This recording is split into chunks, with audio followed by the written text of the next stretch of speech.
Joining me now from Washington is Henri Barkey, a Middle East specialist with the Council for Foreign Relations. Thank you so much for your time.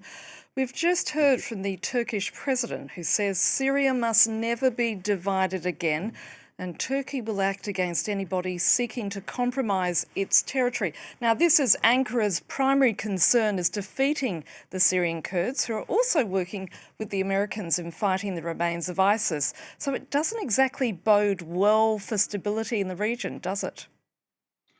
No, it's going to create complications for the new Syrian government as well, because it is not in the interest of the new Syrian government to have a situation where part of the opposition, the Syrian National Army, which is part of the opposition, fighting an American ally. Because let's face it, the new Syrian government will need America's support.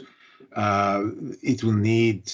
The United States has, $10 million bounty on Mr. Golani, the head of HTS. HTS is considered a terrorist organization. These things have to change. So you need to have fairly decent relations with the United States.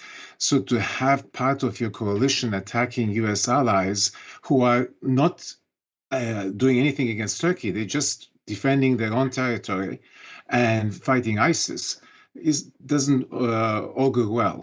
But Erdogan thinks that he's always stronger than he thinks he is. So that's partially the problem. The Turkish president also saying that he's hoping Donald Trump, when he enters the White House next year, will withdraw American troops from Syria. Is that likely to happen? I suspect not, because look, Mr. Trump tried to do that twice when he was president before. And in both instances, his advisors, the Pentagon, the State Department, told him not to do it, and he changed his mind. The United States only has 900 troops in Syria fighting with the Kurds. 900 troops is not a huge number, one. Two, you have to think also of the consequences of withdrawing, because the Syrian Kurds today have a number of prisons where they keep ISIS prisoners. There's more than 40,000 ISIS folks there. Imagine if all those were released. ISIS has not been defeated completely yet. I mean, we saw the United States initiating 75 attacks from the air the other day against ISIS positions. So imagine if you had 40,000 ISIS folks running all over Syria and Iraq. We will be back to 2014, and that will bring back the United States again into the region. So it's a very small price to keep 900 American soldiers there. Not to mention, of course, that at the time when Iran has suffered severe defeat, one of Iran's most important demands in the past has been for the Americans to withdraw from Syria. So why give Iran a victory when Iran is weak? So from all these accounts, it doesn't make sense. How close is Ankara with HTS? I mean, how much sway do they actually hold over Mohammed al-Julani? This is a really $64,000 question, as we say here. I mean, HTS is not a wholly owned subsidiary of Ankara. Ankara had relationship with HTS. Ankara provided aid, allowed people to cross the border and join the HTS. But Ankara also considered HTS as a terrorist organization. It's on its list of terrorist organizations. And Ankara has a direct wing, if you want, of the opposition called the Syrian National Army.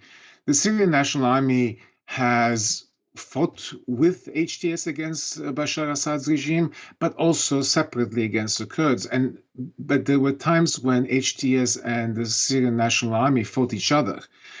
Again, if the Syrian National Army starts acting as a surrogate for the Turks, it's not going to earn, shall we say, brownie points with HTS, because HTS at the moment wants one thing: stability in Syria. It doesn't want to fight the Kurds. It wants to come up with a solution with the Kurds that is not one of violence.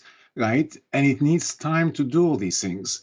But we see that the Syrian National Army is moving against the Kurds, and at some point, I think the Syrian government will have to say to the Turks, enough. But there are you will see that there will be other relationships between Turkey and Damascus as time goes by. I mean, Turkey is the most important economic power there, so the Syrians do need Turkey. It's early days yet. There's Right. incredible instability, and it's a developing story. But I do want to ask, could we see a situation where power sharing occurs between the Kurds and HTS? I mean, can they find enough common ground?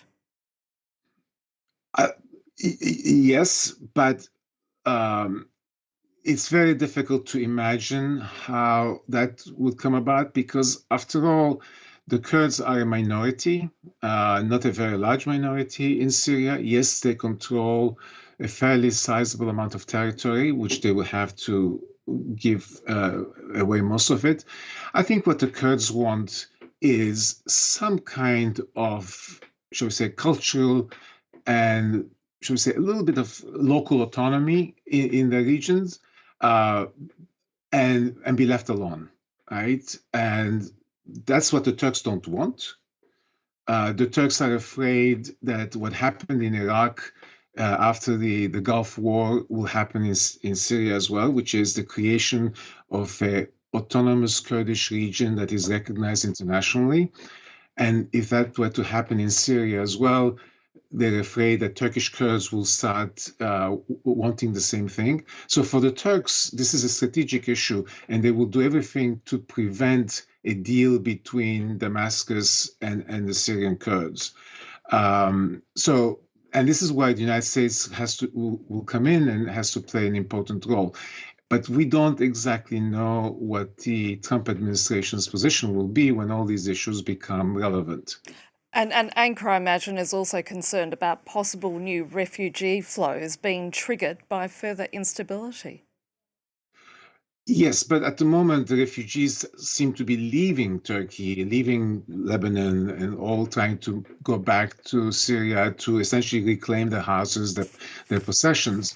So, if there was another civil war in Syria, of course, there will be refugees. But um, at the moment, to tell you the truth, it's hard to see another civil war emerging because HTS is too powerful. The Syrian National Army or the Kurds or the remnants of, shall we say, the Alawites are not strong enough to stand up to HTS. So it's hard to see another civil war emerge anytime soon. Henri Barkey, thank you so much for your time. Thank you.